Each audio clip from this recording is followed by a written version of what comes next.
Good morning friends, to the point में आप सभी का स्वागत है। मैं आशा करती हूँ कि आप पिछले वीडियोस का अच्छे से रिवीजन करते होंगे। जो मैं आपको अगर बीच में असाइनमेंट देती हूँ तो उसको भी पूरा करते होंगे, उनको अपने नोट्स में नोट डाउन करते होंगे। इस वीडियो में अगर हम बात करें तो एक फिलिप कर्व करके इकोनॉमिक मैकेनिज्म होता है, उसके बारे में पढ़ेंगे। छोटा सा टॉपिक है, फटाफट पढ़ के इसको ख़त्म करते हैं। आगे स्टार्ट करें। फिलिप कर्व, इसको समझने के लिए सबसे पहले मैं आपको कुछ कॉन्सेप्ट समझाना चाहूँगी। तो स्टार्ट करते हैं। फॉर एन एग्जाम्पल, कंट्री में या इकनॉमी में जो मनी सप्लाई है वो इंक्रीज्ड है या बहुत ज़्यादा हो रखा है, तो इससे क्या होगा, गुड्स एंड सर्विसेज की डिमांड इंक्रीज़ हो जाएगी। क्यों? क्योंकि लोगों के हाथ में एक्स्ट्रा मनी है या फ्रीली अवेलेबल मनी है, लोन्स चीप हो रखे हैं, तो लोगों के हाथ में पैसा है जिसको वो खर्च कर रहे हैं गुड्स एंड सर्विसेज पे। तो अगर वो खर्च कर रहे हैं गुड्स एंड सर्विसेज पे तो मार्केट में गुड्स एंड सर्विसेज की डिमांड इंक्रीज़ हो जाएगी। अब इससे दो चीज़ें होंगी। एक, अगर डिमांड इंक्रीज़ है गुड्स एंड सर्विसेज की तो मैन्युफैक्चरर्स और ज़्यादा मैन्युफैक्चर करेंगे, मतलब हो सकता है वो अपनी प्रोडक्शन कैपेसिटी बढ़ा दे या एक फैक्ट्री और डाल दे। तो क्या होगा, अगर वो एक और फैक्ट्री डाल रहे हैं या अपनी, देखिए, प्रोडक्शन कैपेसिटी इंक्रीज़ कर रहे हैं, वो कैसे भी कर सकते हैं, फैक्ट्री अपना एक और फैक्ट्री नई बना के या एग्जिस्टिंग प्रोडक्शन कैपेसिटी को इंक्रीज़ करके। तो जब वो अपनी एग्जिस्टिंग प्रोडक्शन कैपेसिटी को इंक्रीज़ करेंगे तो बहुत नॉर्मल सी बात है कि वो नए एम्प्लॉयज़ को हायर करेंगे। तो इससे क्या होगा, एम्प्लॉयमेंट इंक्रीज़ हो जाएगा। क्यों? क्योंकि या तो न्यू फैक्ट्री थी या फिर प्रोडक्शन कैपेसिटी इंक्रीज़ हुई है, तो वहाँ पे मशीन पे काम करने के लिए लोग भी तो चाहिए होंगे, तो इस वजह से न्यू हायरिंग हुई और एम्प्लॉयमेंट रेट इंक्रीज़ हुआ। और दूसरा इफेक्ट ये है, क्योंकि डिमांड इंक्रीज़ हो गई है मार्केट में और मनी सप्लाइड भी इंक्रीज़ था, तो इससे इन्फ्लेशन भी इंक्रीज़ हुआ है मार्केट में या हो रहा है। क्यों और कैसे?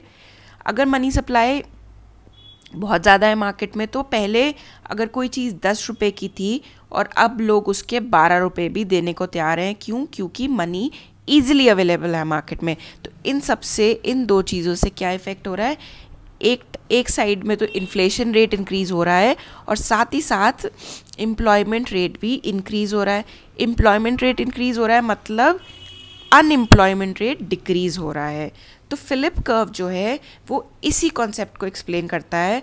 वो ये बताता है कि जैसे जैसे रेट ऑफ इन्फ्लेशन इंक्रीज़ होता है, जो यहाँ हो रहा था, अनएम्प्लॉयमेंट रेट डिक्रीज़ हो जाता है। क्यों? क्योंकि इन्फ्लेशन रेट जब इंक्रीज़ हो रहा था तो एम्प्लॉयमेंट भी साथ साथ बढ़ रही थी। क्यों?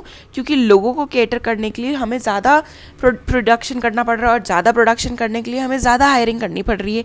तो इन्फ्लेशन रेट इंक्रीज़ हुआ तो एम्प्लॉयमेंट रेट भी इंक्रीज़ हुआ और उसका इफ़ेक्ट आया अनएम्प्लॉयमेंट पे, जो डिक्रीज़ हो गई। तो जो फिलिप कर्व है वो किसके बीच में रिलेशन डिस्क्राइब करता है, इन्फ्लेशन रेट के बीच में एंड अनएम्प्लॉयमेंट रेट के बीच में। इन्फ्लेशन रेट अगर इंक्रीज़ होगा तो अनएम्प्लॉयमेंट रेट डिक्रीज़ होगा। सो फिलिप कर्व ये छोटा सा रिलेशन एक्सप्लेन करता है। This curve explains the relation between the rate of inflation and rate of unemployment. It was developed by an economist of New Zealand, A.W.H. Phillips, which suggested that there exists an inverse relationship between the two. मतलब inverse का मतलब ये होता है, अगर एक बढ़ेगा तो दूसरा घटेगा. The theory states that higher the rate of inflation, the lower the unemployment and vice versa. और अगर inflation rate घट रहा है तो unemployment rate बढ़ेगा. क्यों? क्योंकि inverse relation है ना दोनों के बीच में. Thus, high levels of employment can be achieved only at high level of inflation. अगर किसी इकोनॉमी को high level of employment achieve करना है तो उसका इन्फ्लेशन रेट भी इंक्रीज़ होना चाहिए। क्यों? क्योंकि इन्फ्लेशन इंक्रीज़ होगा तभी तो demands and goods and services, मतलब अगर इन्फ्लेशन रेट इंक्रीज है मतलब गुड्स एंड सर्विसेज की डिमांड इकोनॉमी में इंक्रीज है, इसलिए इंक्रीज्ड मैन्युफैक्चरिंग करनी पड़ रही है, जिसकी वजह से एम्प्लॉयमेंट रेट भी इंक्रीज्ड है। आई होप आपको क्लियर हो गया होगा कि फिलिप कर्व किसका रिलेशन डिस्क्राइब करता है, जो कि है इन्फ्लेशन रेट और अनएम्प्लॉयमेंट रेट, जो कि रिलेशनशिप है। अब एक बार ये ग्राफ देख लेते हैं। हम यहाँ पे लेबलिंग कर लेते हैं, जैसे कि मान लीजिए यहाँ आपकी ईज़ के लिए मैं नंबर डाल दी, मान लीजिए यहाँ पे 2% है इन्फ्लेशन रेट और ये 4%। अब आप देखिए अगर 2% पे ये 10 है और ये 8, अब देखो जब इन्फ्लेशन रेट 2% था तो आपका अनएम्प्लॉयमेंट रेट कितना था? 10%। ठीक है, जैसे ही इन्फ्लेशन रेट बढ़ गया 2 से 4 हो गया तो आपका अनएम्प्लॉयमेंट रेट डिक्रीज़ हो गया। यही तो मैंने आपको पढ़ाया था ना कि इन्फ्लेशन जैसे जैसे बढ़ेगा अनएम्प्लॉयमेंट घटेगा। तो यहाँ पे इन्फ्लेशन बढ़ रहा है और अनएम्प्लॉयमेंट रेट घट रहा है। अनएम्प्लॉयमेंट मतलब बेरोज़गारी का दर। तो ये आपको मैंने ग्राफ पे भी समझा दिया कि कैसे फिलिप कर्व वर्क करता है। लिमिटेशन, अब जब भी कोई थ्योरी होती है उसकी लिमिटेशंस भी ज़रूर होते हैं।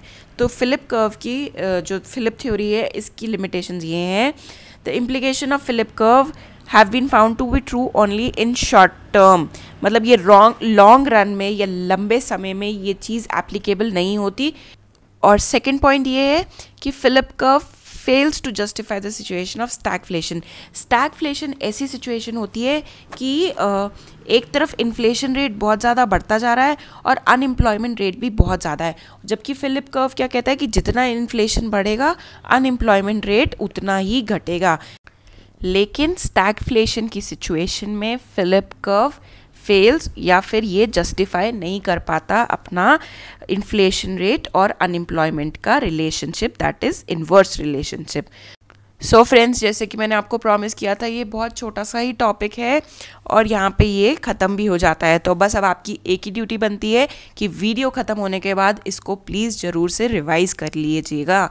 So friends, thank you so much, this is all for the day. Stay fit, stay at home, बाहर निकलें तो मास्क लगा के निकलें, घर पे रहें, अच्छा खाएं और रिवाइज़ करना बिल्कुल भी ना भूलें। Thank you so much.